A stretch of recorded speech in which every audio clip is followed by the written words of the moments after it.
Hello and welcome to Streamers and Punches, the podcast from SoundNotion TV that looks at current events and new releases in the world of film music. My name is Bill Witham. And I'm Kevin Wilt. And a couple things have changed lately. We want to make a couple announcements about that.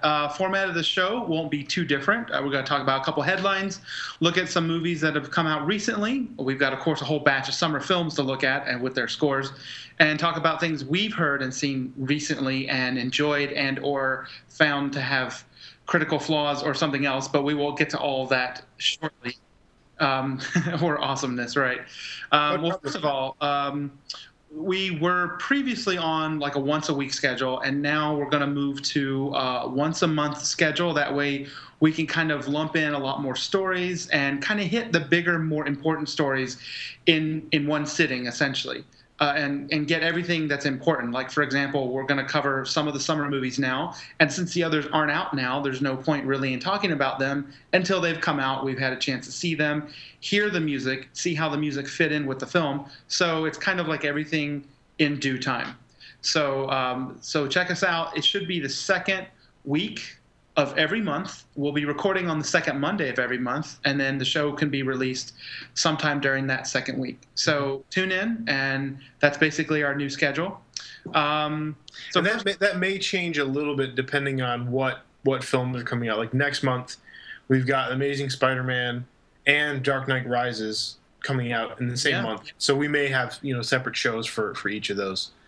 So it'll kind of change. It'll mostly be once a month. So that we can bring a better polished show and maybe have more interesting things to talk about instead of trying to talk about everything that comes into our email box throughout the week. So we'll have kind of a regular once a month show now, and then maybe an additional one here and there depending on what movies are coming out. Yep. All right, headlines. First up, the new Alien prequel, Prometheus. You're not supposed to say that. It's been described as the spiritual prequel to the Alien franchise, but if you've seen it, then you know that all that is just kind of stupid semantics, and it's an Alien prequel. If you didn't know Alien was a born again, it's a spiritual sequel. Only in Hollywood. So the composer of that, and we'll talk about this gentleman a little bit later on, Marc Streitenfeld, no stranger to our podcast in name mention, that is. I talked about him earlier when I saw The Grey, the Liam Neeson fights wolves movie from back in January. He scored that, and he's been sort of slowly kind of climbing up the stairs lately in Hollywood. There's an interview with him. You can check it out. We've got the link to our website. This is a Film Music Mag link. So if you want to read some of what the composer has to actually say, check it out there. AFM, the American Federation of Musicians, or otherwise known as the Musicians Union, most commonly associated with film music, soundtracks, Hollywood studio musicians, and so on and so forth, are symphony orchestras just across the rest of the country. Mm-hmm. Well, that's true. They are having some issues with Marvel and Disney. As you know, both companies have combined, and so it was actually, when the Avengers was released, that was actually a Disney movie that they sort of downplayed a little bit. But basically, they did everything in America and used crew and everything else, and then when it came to recording the music, they went over to Europe and handled it all over there. So the musicians in America were none too pleased about that. So if you want to read more about the issues they're taking and why they're picketing Marvel Studios, you can, our producer wants you to know about tax breaks, which come in the article if you want to read more. So check that out. The link will be on our website as well at soundnotion.tv/SAP. Next up, Daniel Schweiger reviews the new release of Star Trek: The Motion Picture. There's not really much else to say about that. Kevin, you bought that recently. Do you like it? I did. I have it right here. It's very nice. 3 glorious discs and a huge book. It's great. So what comes on the disc is several different things. You have the complete We'll just have film a review score. right here, everybody. Forget Daniel Schweiger. This is where it's at. Right, and I'll see if you can read it close. friend of the show, Danny Schweiger. So Yeah. you get the complete film score.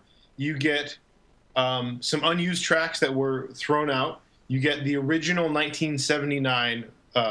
Well, not the actual vinyl, but you get the music that was on the original 1979 vinyl album. You get alternate takes of certain cues. You get other additional music, including some synth versions of some of the cues. So it's a lot of really great stuff, and it's, as far as I know, it's remastered. It sounds fantastic. I think it is still available. I know it came out. La La Land Records released it last Tuesday. They had a big show. It came out at, I think, like 1 p.m. Pacific time, and when I went to try and order it, their entire site was crashed because of people going crazy for it. They only made, I think, 10,000 copies, so you could probably still get one, but I can't imagine this was a very highly anticipated re-release. I can't imagine they'll be around for too long. So if you have any interest, go order it now because you don't have a whole lot of time left, I'm guessing. Yeah, mine's in the mail. Hopefully, I should be getting it soon. I'm looking forward to it. It's one of my favorite scores, favorite sci-fi, fantasy adventure scores of all time, and one of Goldsmith's greatest from like one of the best periods of his career. So yeah, check that out. Star Trek: The Motion Picture. And of course, take a look at Daniel's article about it. He goes into a lot of the details about the album. One of the things I found interesting is that composer David Newman actually played violin on the recording for this album. So definitely head over to we'll have a link for you for that so you can check out Daniel's article. Yeah Okay, cool. Now the next thing, Kevin, you actually turned me on to this. This is Jim Lochner, I believe, with the 9 scariest words in film music. Just give us a brief description of this. It's kind of humorous in a way, but also has very serious implications if you are involved as a film music composer. Yeah, so we've referenced a couple of Jim Lochner's articles before on our show. This is an article up on filmscoreclicktrack.com. Posted just 2 days ago. It's called "The 9 Most Terrifying Words in Film Music," and I get the impression that these are things or topics that maybe film composers or at least fans of film music talk about and maybe complain about a lot. So some of the things he mentioned are things that are maybe fair game in terms of complaining, but other things are things that people complain about and maybe should stop complaining about. One of them he mentions is mono recordings. That as a lot of film music fans, there's the sense that, if it's a mono recording, it's garbage and you shouldn't bother with it. Well, there are a lot of really great scores that were recorded in mono, and a mono recording is all you're going to get. So it's kind of silly to automatically kind of downplay something if it was recorded in mono as opposed to stereo, which sometimes that's just going to be the case. But he in a lot of ways he kind of doesn't hold back, which is kind of nice to see. It's definitely worth checking out. I mean, we can kind of go into a diatribe about all these right now, but it'd probably be better just to go read Jim's article. It's pretty great. Right. No spoilers here. Right. So if you want to see the other 8 scary words or phrases, check out the article. Some of it you may agree with. Some of it may enlighten you. You may not be aware of those things. Yeah, check that out. Very cool. Spider-Man, the Amazing Spider-Man, that is one of the other big summer movies coming up. And interestingly enough, it's not Danny Elfman. It's not anybody from Remote Control who's going to score it. It's James Horner. And I was kind of pleasantly surprised with the choice. Horner's done The Rocketeer. And let's see, he's done other movies. He's done movies that were adventurous, like Willow and Star Trek 2 and 3. So he clearly has a good hold on that sort of action adventure genre. But anyway, I've heard some excerpts from it, and now you can too. There's about a 10.5-minute kind of like a suite where it's all pulled together, and a little bit of each cue kind of fades into the next one. So it's kind of like going to Amazon and then hitting play on all that. But either way, if you want to check it out, there's some nice little tidbits you can hear here and there. And it's interesting to note certain stylistic things that James Horner is doing that he is is known for doing in previous scores, and then other things that sound more like a contemporary 2012 version of James Horner, like the running strings, which we've mentioned in our show before. So it's interesting to hear Horner sort of approximate that or assimilate that into his own style, which definitely was not around in the early 90s when he did the running. I was surprised listening to this bit of music.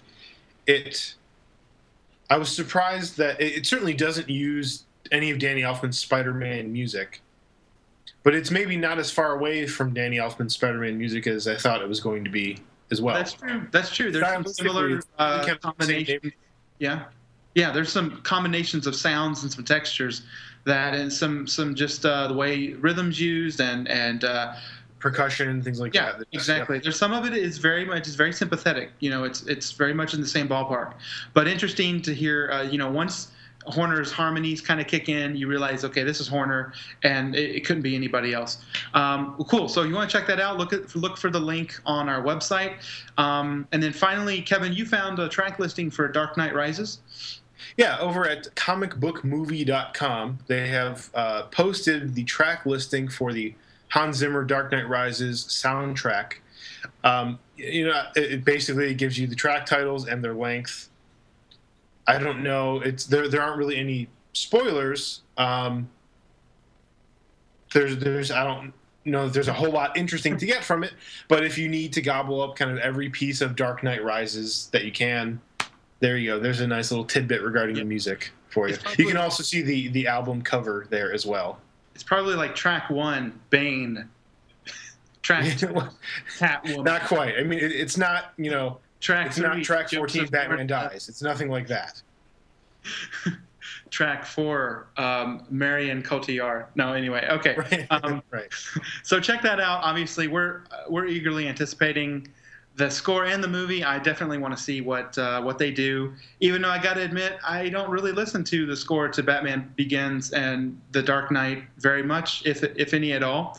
Yeah. Although there's a couple spots I like in them, I really just don't find myself going back to those scores. And I think those are two scores that work really, really well within the context of the film. Excellently, yes. But and I would say the same thing with Inception too, kind of the same composer-director pairing. Yeah. But yeah, none of those are scores that separate from the film, I really go and listen to. Away from the film, they don't do a whole lot for me.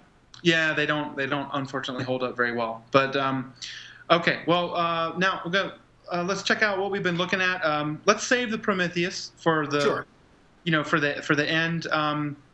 Let's see. Now you kind of already mentioned the Star Trek release. Did you want to say anything else about it? It's delicious.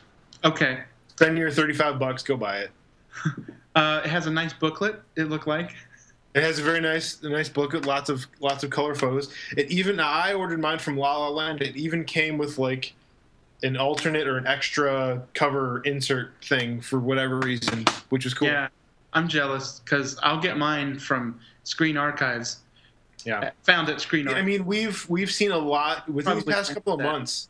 It seems like there have been a ton of these re-releases, a lot of really great things. Well, do you remember when Daniel was on the show and he said next year, he called it. Absolutely. Yeah, he's like pretty much everything is going to come out. And then he sort of hinted like then it was never going to be released on CD again. It would just be downloads or something. Yeah. And which I'm the impression I've been getting from his article and from other things is that this Star Trek motion picture release is kind of the top dog, most anticipated release. I mean, La La Land Records even had like a release party last week for this, which I don't think is something you see very often with 30-year-old film score releases. Well, they screened the film at a movie theater, and there was a signing where obviously since Jerry Goldsmith has passed away, he couldn't be there to sign autographs. But probably not. No. Some of the other like producers and audio technicians involved with the release, the re-release, were involved with autographs and I mean, just really cool. So for any fans in Los Angeles who are able to go, I'm totally jealous because you guys got to go see that movie, which is still one of my favorites of all the Star Trek movies, on the big screen where it looks fantastic, and to get the new soundtrack. So pretty cool. Yeah. I've seen a few things since we last met. Not all the movies were remarkable, but something was at least remarkable about the score, even if it was a small thing. I saw The Thing, which is it's now out on DVD, video, etc., Blu-ray. It's really a prequel to The Thing that John Carpenter made in the early '80s with Kurt Russell, and I enjoyed it. Marco Beltrami wrote the score, and Marco has great education and great background. So I'm not trying to sound biased. I'm just trying to be objective. But just trying to sound like a snob. But he really knows what he's doing. He studied with Goldsmith, and he's really solid on all the tricks. Like if it's suspense, how many different things can you do with strings to create suspenseful effects? And he knows how to do that, but weave it into the score, and it's not just there for its own sake. It's there to add drama to the scene, and he was really good. I can't say there was any memorable themes in it, but it wasn't really a movie for that. But I thought it was scored very well, and the movie was not bad. It wasn't amazing or anything like that, and it overlapped with several similar territory from the original. But it was decent. Men in Black 3, I checked that out. If you want to hear Danny Elfman now sound like 1990s Danny Elfman, go check out Men in Black 3. The movie was okay once you get past the first 30 minutes, and the plot picks up. But his music was just right in that same kind of library of harmony and quirky orchestration and sort of his little march rhythms that he loves in stuff like that. So it was good. So check out Men in Black 3. I saw Shame, which is now out on video, sort of a provocative movie with Michael Fassbender playing kind of like a sexaholic or sort of a guy who's trying to work out his issues. It had a mostly string-based score by Harry Escott, who I am not familiar with, and it kind of sounded like he was playing to that chord progression from The Thin Red Line by John Powell and Hans Zimmer, which once that score came out, that progression was kind of used over and over. But did add a lot of drama to the movie, and was fairly well scored with restraint and nice musical moments. Jane Eyre and Chinatown. Jane Eyre being, of course, by John Williams from 1971, and Chinatown being, of course, one of Jerry Goldsmith's most famous scores. Both of those, and I believe Chinatown, I want to say 1972. Where's Lucas Kendall when you need him? Right. He could correct me on that year, I'm sure. But Jane Eyre and Chinatown, also two recent releases. I picked them up from, you know where, Screen Archives. But they're both great. They sound awesome. Jane Eyre isn't, unfortunately, the whole score. They couldn't find it. They just basically remastered what they had, which is about 10 or 11 tracks. And then Chinatown is the entire score plus a couple of the source music songs from the film. And if you don't know Chinatown, you just have to buy it. It's fantastic that it's out on CD, because it usually falls to the wayside and becomes a collector's item and goes on eBay, and it's all of a sudden a couple $100s. So don't let it go to the collectors. Just buy it as a music lover, and you won't be disappointed. Now, yeah, I've been on the fence about buying the Jane Eyre re-release, because it is the same music that was released before. There aren't any new tracks or whatever, and they're just remastered. Is it worth the $20 just for the remastered tracks? Do they sound that much better? Well, I had a bootleg of it earlier. I mean, I had something that someone let me borrow, and it didn't sound very good. And so for me, I wanted a good legal representation of this score. I bought it. It sounds much better than any other version I've had before, and that's it's like the final word on Jane Eyre. Done. I don't need to worry about it anymore. That's it.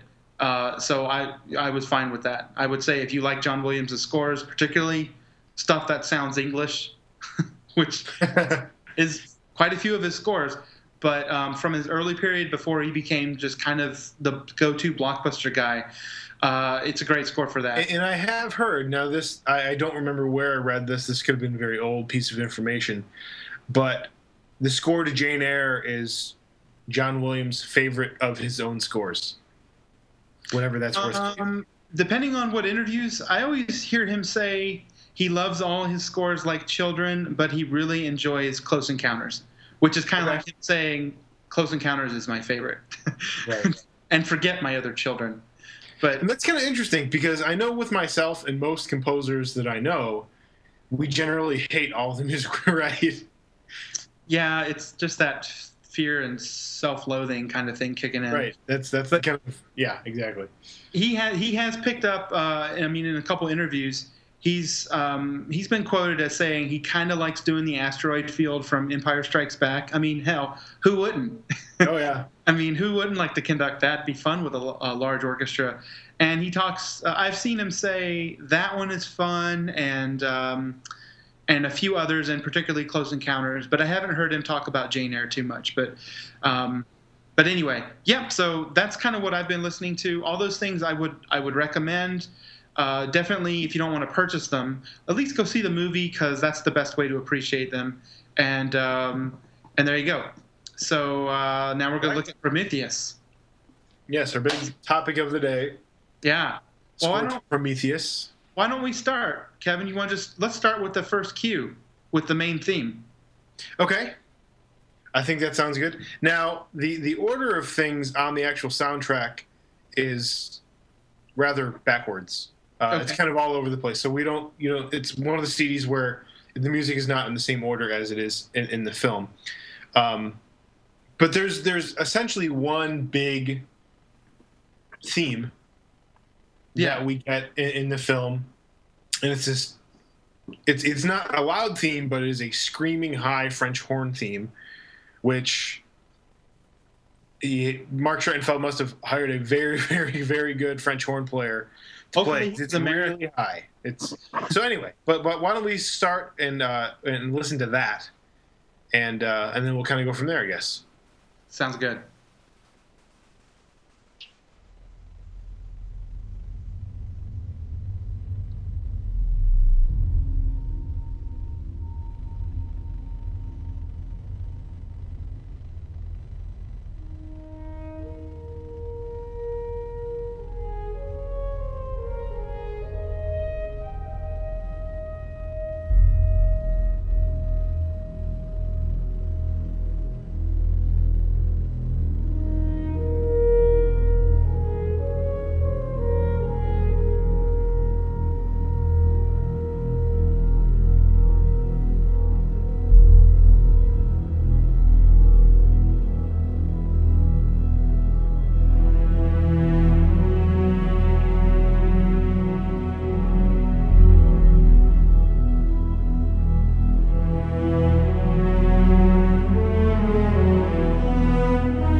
So now this is a theme that you get a lot in this picture. Now, at the beginning of the film, there's lots of very grandiose landscape things, and if you haven't seen the movie yet, it's been out for 4 days. So go see it and then come back and watch the rest of this podcast, because I don't want to have to censor myself. Well, we can avoid. I mean, we can talk generally about how the score works, and we can avoid, like any real big giveaways, because I didn't have to. We could spoil the whole thing. Either way. Well, I've already said it's an Alien prequel, so I guess I spoiled it for our producer. But we'll go ahead and spoil it for our producer Dave, who has not seen the movie yet. Well, I guess one of the observations I made was I knew what I was getting into. The theme has a kind of spoiler alert. We should have like a little right. I'm gonna get us a spoiler alert graphic that we put up. Yes, and then anybody will know. Like, if you're listening, just mute it while this thing is up, and then you can, as soon as it's down, you can turn the sound back on again. Right. I was gonna try to see it because I knew this was gonna happen today, but I didn't get to it. Anyway, go ahead. Dave's gonna mute us and put on elevator music in place. Wave frantically, when you're ready for me to be listening Do again. one of these. Yeah. It's over. No more spoilers. What I wanted to say was that the theme kind of stays pretty much the same every time I heard it. I might have missed one or two iterations of it, but it comes back kind of identical each time. And obviously, from the commercials and the trailers, you know that a lot happens in this movie, and the characters go through quite a bit. And having seen it, I would agree with that summary. And so it would have been maybe nice to hear Streitenfeld, I don't know, try more variations where the theme comes back in. I did hear it a couple times, kind of, just like a minor version of it, but you can yeah, can alter it a lot more. In the scarier scenes of the film, there are certainly lots of atmospheric things that he does that I think work very well.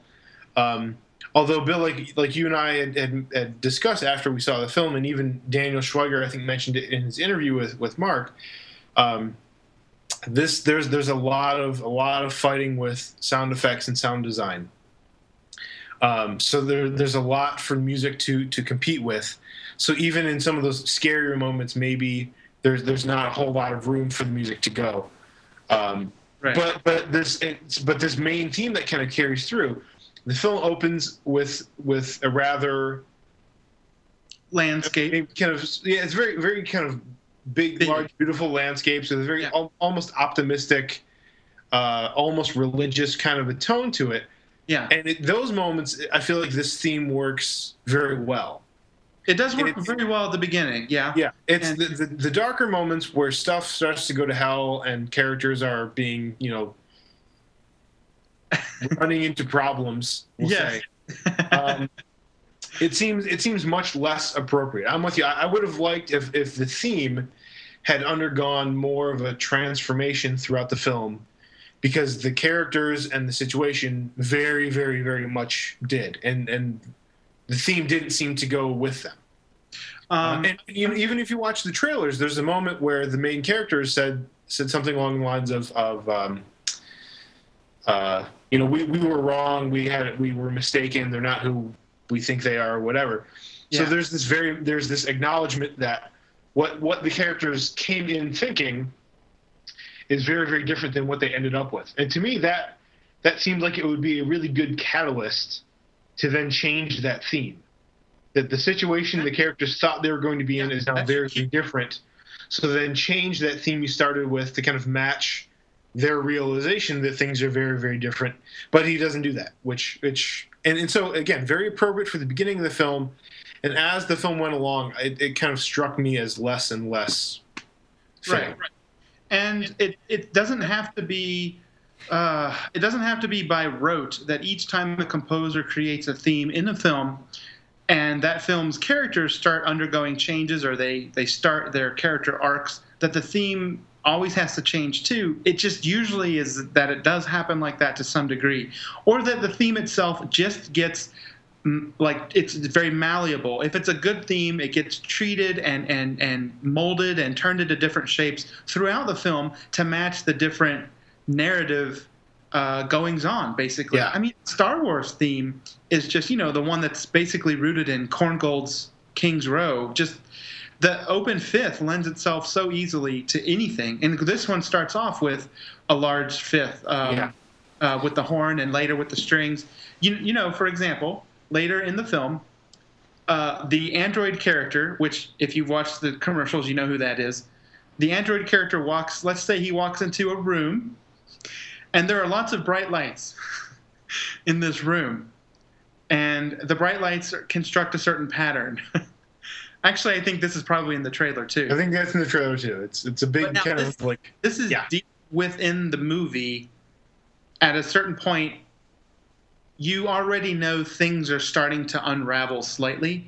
And in this scene, which the melody was brought in, and it still retained that sense of awe and sort of amazement and wonder. And I thought, well, yeah, you kind of need to capture that. However, something's changed at this point, and I kind of wanted to hear a little more of could you kind of satisfy both dramatic elements at the same time, have a kind of an undercurrent. Wagner did this real well in opera, where you get one thing on the surface, but the music on the underside of it kind of gave you a double meaning. And anyway, that's kind of what I was maybe wanting a little bit of. But as we saw, one of my frustrations with the film was kind of lack of communication between many of the characters in the movie. So when certain bad things started to happen, how one group wouldn't really tell all the information very clearly to another group, and more bad things would happen as a result. And so musically, it kind of seems to follow suit with that. So maybe in that sense, it's perfectly scored. Yeah, and I think that main theme in and of it, it's interesting how it's constructed. Now there's a credit at the end of the film that says additional music by Harry Gregson Williams. Yes. And I'm wondering if from what I read, I think it was in Daniel's interview actually, and maybe along with some other reviews of the soundtrack and things like that, that the impression I'm getting is that it was Harry Gregson Williams that basically wrote that tune, and that was kind of his involvement in the project. And it's very very different melody than the Jerry Goldsmith Alien theme, which we'll get to in a minute. For the original Alien movie, 1979, Jerry Goldsmith wrote very very textural music with I mean, there were kind of moments of tonality, but not much. There's a touch of Debussy. There's a kind of a touch of Bernard Herrmann, who sort of had this kind of sci-fi sound he established with the Twilight Zone and other movies. And Goldsmith was definitely a student of that kind of approach harmonically, but there's also a little kind of impressionistic touch, which is Goldsmith's kind of love of Debussy's music, which you can definitely hear in Poltergeist, and I want to say maybe a little bit in Legend, but definitely Poltergeist and definitely in the first Alien movie. Right. And even the main like solo trumpet melody we get in Alien, it's chromatic in such a way that it kind of falls outside of a very typical tonal context because it's built up in perfect fourths. And some tritones. Yeah, and some tritones. The whole thing can't necessarily belong to a single key.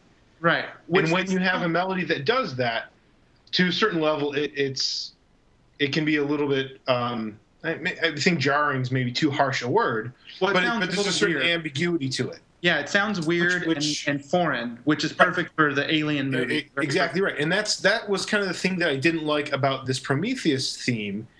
It's that it was all of the notes of the theme basically fit into the same key, which gives it a very tonal context, which sound like most of the themes that we hear, that's the case. But that when we have something like that, I think that provides a certain amount of comfort for the audience, and I think that's exactly what Jerry Goldsmith took away with his trumpet theme, and I think that's really great because you're kind of not sure what's going on ever.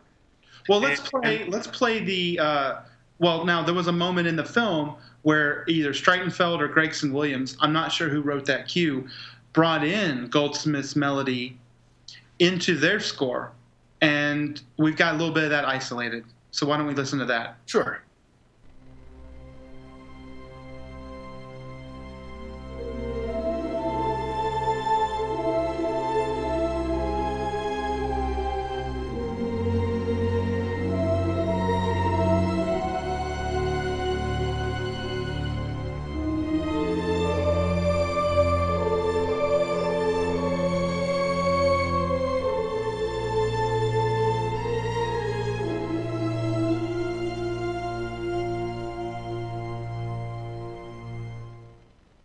We hear their Goldsmith's theme, kind of a new orchestration, mostly this sort of string kind of synthy kind choir sort of thing.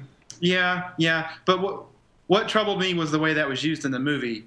And it seemed a really strange place to use that music. Yeah. Kind of almost useless or trivial. Yes. Let's just say, as you watch the movie, a character will be saying something.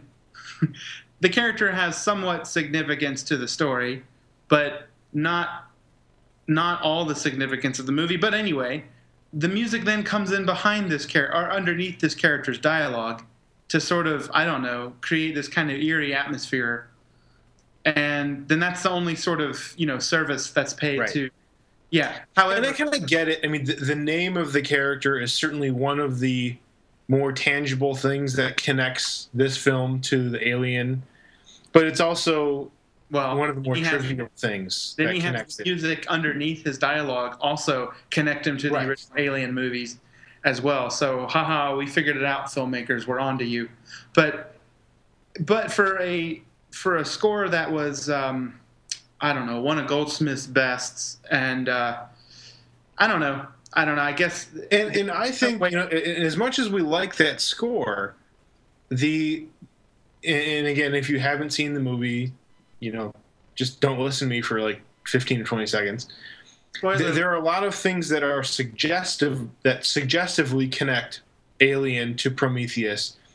Very few things that do it concretely, and so I think had Streitenfeld used more of the Jerry Goldsmith music in the film, it probably would have been inappropriate, because then you're trying to use the music to pull the two things together when it's very clear that Ridley Scott is trying very hard to not make clear-cut connections between Alien and Prometheus. So yeah, I like that it was in there, because I like that music. I don't think it was in there in a very good spot, but I'm glad it wasn't all over the place too. Yeah, and it's kind of nice that it wasn't absent either. So so it's at least there. It's like, okay, they know there was a great composer that wrote a great theme, and they wanted to give a little tip of the hat. So now, what would have been kind of cool is, especially given the end of the film, if they had basically done what Michael Giacchino did in Star Trek, which is have his own score for whatever he wants, and then end credits he brings in the Star Trek theme. It would have been kind of neat if they did that here again, especially because of the last shot of the film. That it's all Marc Streitenfeld and Harry Gregson Williams, and then for the end credits we maybe get some of the Jerry Goldsmith. I think that would have been kind of cool, but oh well. Yeah. Well, put me in charge of that kind of thing. We'll never know. But anyway, so overall, check out the movie if you like the Alien movies. You got to see this. I mean, that's just all there is to it.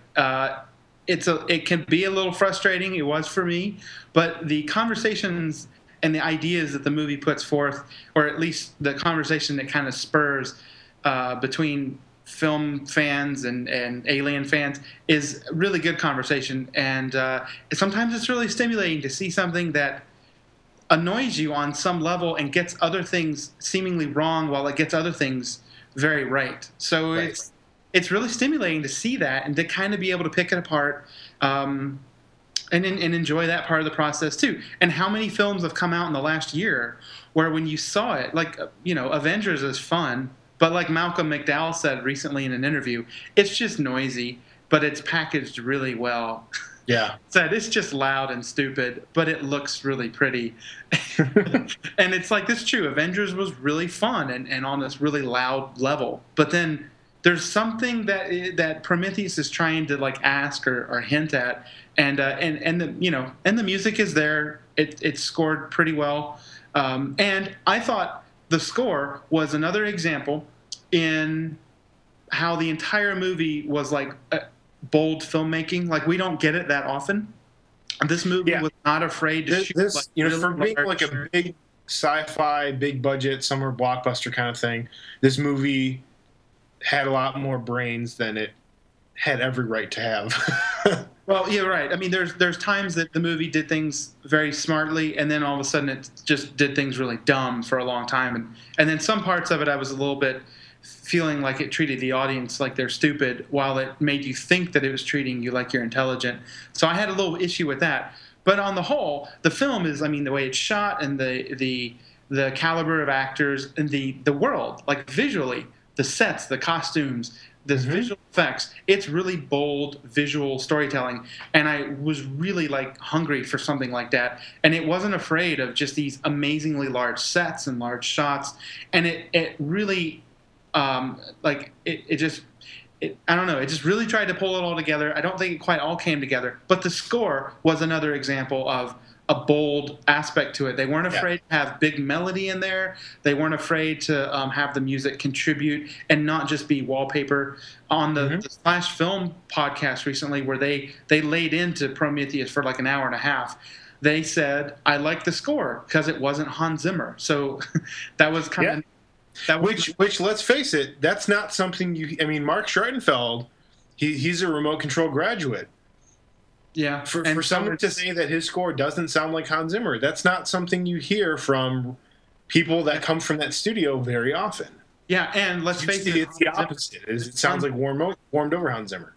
Yeah, and Hans Zimmer's been a collaborator with Ridley Scott for quite some time. So for Ridley Scott to go for this bolder style with the music and the visual effects and the everything visually in the film and the performances, then he gets points for that. The ambition. It's hard to get points for ambition when the execution is a little lacking, but I really wish there were just overall a better balance between sound design and music. There are a lot of times when the sound effects are just so overwhelming that there's nothing music can do to kind of keep up, and I wish that kind of came off better, but otherwise I thought the score worked well. Do you think when I want to call him Stringer Bell because that's the name of his character from The Wire, but the Idris Elba, the captain, he was cool, but did you think that when he played that accordion or whatever, that little squeeze box, did you think that was like the damn loudest thing you've ever heard in your whole freaking life? Yeah, they're little detail things like that, and it's obviously put in to like startle another character in the movie, but it's so much more than that. It's like, dude, that wasn't even like a real sound. It was so loud. Yeah. In the context of that scene, so there was some issues with sound effects. But nowadays it's all about overstimulating. So, and that was not even the 3D version that we saw. We just checked out the regular 2D version, which looked fantastic. So, there you go. In the 3D version, the accordion comes right at your face. Yeah, I don't doubt it. That's what the world needs more of, is 3D accordions coming right at your face. Maybe that'll be in the sequel to Hugo. Who knows? Okay, let's see. All right, we're good. Did any other last thoughts, Kevin? I think I pretty much covered what I had to say. Okay, so in response, a pretty decent score. Part of a bold style of filmmaking that it's nice to see a return to. I had some frustrations with the movie itself, but I think Kevin and I both enjoyed the score, and it had a great main theme and a pretty decent orchestration, and had a little sliver of the Jerry Goldsmith original tune that was a nice sort of cellular connection or a DNA connection to the original Alien movie by Ridley Scott. Oh, nice pun, by the way. DNA connection, that's clever. Not fun if you don't know, because if you haven't seen the movie. Anyway, so go check it out. If you have any questions about the movie, best to just see it and have those questions answered. Because let me tell you, you'll have a lot of other questions that won't be answered. But either way, it's entertaining. So that'll do it for this week of Streamers and Punches. Actually, that'll do it for this month. Join us again whenever we're going to cover whatever the next thing we're going to cover. I think our next show, we should be back maybe in a couple of weeks with Amazing Spider-Man. So beginning of July-ish. Yeah, okay. Spider-Man, James Horner, The Amazing Spider-Man. Looking forward to that. As always, you can listen to us on soundnotion.tv/SAP, where you can subscribe to our show, leave comments, and find links to the music that we spoke about. You can also subscribe to the show through iTunes. My name is Bill Witham. And I am Kevin Wilt. And we will end on the original main title from Alien from 1979, directed by Ridley Scott and composed by Jerry Goldsmith.